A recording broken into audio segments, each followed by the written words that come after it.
Jujutsu Kaisen में बस 5 chapter बचे हैं, जिसमें से फाइनली एक आ चुका है। तो जेजेके चैप्टर 267 आ चुका है एंड ऑनेस्टली ये चैप्टर में जो हुआ है वो किसी ने एक्सपेक्ट नहीं किया होगा। और हाँ, अब बस 4 चैप्टर ही बचे हैं जेजेके एंड होने के लिए। और लास्ट चैप्टर में कुछ ऐसा क्लाइमेक्स का बात हुआ था जो मैं इस चैप्टर के लास्ट में बताऊंगा, तो जरूर देखना। So without wasting any time चलो शुरू करते हैं। तो चैप्टर स्टार्ट होता है फ्लैशबैक से, जहाँ Utah and Gojo body swap की ट्रेनिंग कर रहे होते हैं, जहाँ यूटा गोजो से सुकुना की लास्ट फिंगर मांगता है। बट क्यों? ताकि वो रिका को ये खिला सके और सुकुना के टेक्निक को कॉपी कर सके। बट गोजो साफ साफ मना कर देता है। और जैसे कि मैंने बताया, गोजो और यूटा सोल स्वैप की ट्रेनिंग कर रहे थे, तो टेक्निकली गोजो यूटा की बॉडी में है और यूटा गोजो की। तो जैसे ही गोजो यूटा को मना करता है, तो यूटा का सैड और इनोसेंट फेस हम गोजो के बॉडी में देखते हैं, जो काफी ज्यादा क्यूट लगता है। तो गोजो बोलता है भले सुकुना की लास्ट फिंगर तुमको उसके टेक्निक को कॉपी करने देगी, बट स्टिल हम उसके टेक्निक को अच्छे से नहीं समझ पाएंगे। जो सुन के यूटा एग्री करता है, बिकॉज यूटा के पास जो इनुमाकी की कर्स स्पीच टेक्निक है, जो उसको यूज करने के लिए इनुमाकी की हेल्प लेनी पड़ती है। इन द एंड गोजो बोलता है हमें सुकुना के इस फिंगर को यूज नहीं करना चाहिए, जो सुन के यूटा नहीं समझ पाता। तब गोजो यूटा को बोलता है कि ये काइंड ऑफ गैम्बल हो जाएगा अगर हम हकारी की भाषा में बोले तो। एंड फाइनली हकारी मेंशन किया गया इस चैप्टर में। गोजो यूटा को समझाते हुए बोलता है कि ऐसा भी हो सकता है रिका फिंगर खाए और सुकुना के टेक्निक को समझ जाए, बट ऐसा भी हो सकता है कि वो समझ ना पाए। तब यूटा एक्सप्लेन करता है कि ये डिपेंड करता है कि मैं किसके कर्स टेक्निक को कॉपी कर रहा हूँ, और मैं अगर किसी के कर्स टेक्निक को कॉपी करूंगा तो मुझे उसके बॉडी के कुछ पार्ट को खाना पड़ता है। बट यूटा किसी के टेक्निक को अनलिमिटेड टाइम कॉपी नहीं कर सकता। यूटा बताता है कि अगर उसको किसी के कर्स टेक्निक को ज्यादा यूज करना पड़ता है तो उसके लिए रिका को उस बंदे का ज्यादा पार्ट खाना होता है, और अगर स्ट्रॉन्ग कर्स टेक्निक है तो और भी ज्यादा पार्ट खाना होगा, जो अगर कोई नॉर्मल सॉर्सरर करेगा तो वो मर भी सकता है। बट यूटा बाइंडिंग वॉ के हेल्प से ये कर पाता है। बट मेन ट्विस्ट यहाँ आता है, अगर वो बंदा जिसकी बॉडी यूटा ने खाई है एंड इफ वो बंदा रिवर्स कर्स टेक्निक से अपने बॉडी को रिकवर कर लिया, तो यूटा उस बंदे की कर्स टेक्निक को यूज नहीं कर पाएगा। वहीं हमको पता चलता है कि शिबुया आर्क में जो इनुमाकी के हाथ एंड सुकुना ने जो हाना के हाथ काटे थे, वो दोनों रिका ने खा रखे हैं, क्योंकि वो लोग रिवर्स कर्स टेक्निक से अपने बॉडी को हील नहीं कर सकते। ऑल दो सोको external reverse curse technique use करके उनको हील कर सकती है, बट यूटा ने उसको मना कर रखा है, क्योंकि वो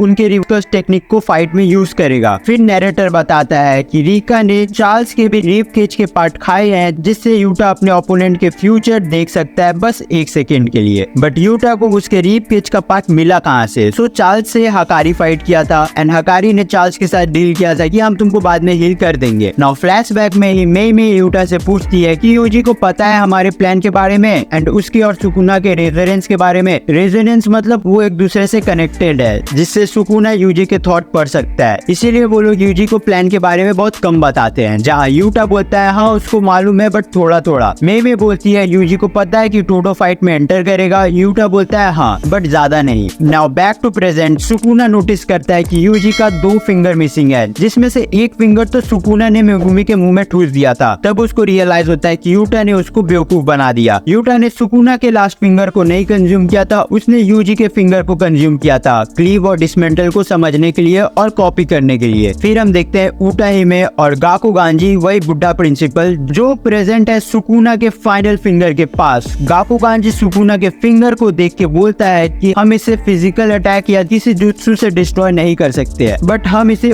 उसके टेक्निक से आराम से डिस्ट्रॉय कर सकते हैं। उटाहिमे बोलती है टेक्निकली तुमने सही बताया, बट हम एक वाइंडिंग वॉल को क्रिएट करके उस कर्स्ड ऑब्जेक्ट के एंटायर फोकस को एक पॉइंट में करेंगे, तो मे भी हम सुकुना के फिंगर को डिस्ट्रॉय कर पाए। एंड उसके लिए भी ये डिफिकल्ट हो सकता है, क्योंकि ये बस 1 शॉट होना चाहिए, बट अभी तक वो सो रही है। तो गेस करो वो किसकी बात कर रहे हैं? वो बात कर रहे हैं नोबारा की, एंड शी इज बैक। और अगले ही सीन में नोबारा अपने रेजोनेंस यूज करती है सुकुना के फाइनल फिंगर में, और जैसे ही नोबारा हिट करती है सुकुना के फिंगर पे, सुकुना का पूरा बॉडी हिल जाता है, मानो कि उसकी आत्मा बाहर आ गई हो। सुकुना समझ गया कि ये कौन कर रहा है और क्या कर रहा है, बट सुकुना तो कभी नोबारा से मिला नहीं, तो वो कैसे समझा? वो समझा मेगुमी और यूटा के मेमोरीज से। एंड उसी टाइम यूजी भी समझ जाता है कि नोबारा जिंदा है एंड वही ये सब कर रही है, एंड यूजी के आंखों में आंसू आ जाते हैं। तो उधर नोबारा सुकुना के फिंगर पे अटैक कर रही है एंड सामने यूजी सुकुना पे सोल डिसमेंटल से अटैक कर रहा है। बट सुकुना तो सुकुना है, वो यूजी को मार के पीछे ठेल देता है और बोलता है तेरी बेकार से डोमेन से मुझे कुछ नहीं होने वाला। सुकुना रियलाइज करता है कि यूजी अपने एंड में आ चुका है और वो अब खुद को हील नहीं कर सकता है एंड सडनली यूजी सुकुना पे डाइवर्जिंग फिश से अटैक कर देता है। फिर बंदा फुल एटीट्यूड में बोलता है सुकुना हम इस कर्स साइकिल को यहीं पे खत्म करते हैं एंड यूजी सुकुना पे ब्लैक फ्लैश से अटैक कर देता है and Sukuna is done. Chapter यहीं खत्म होता है एंड एडिटर कमेंट रहता है ये लॉन्ग अवेटेड बैटल खत्म होता है। क्या तुमको लगता है सुकुना खत्म हो गया?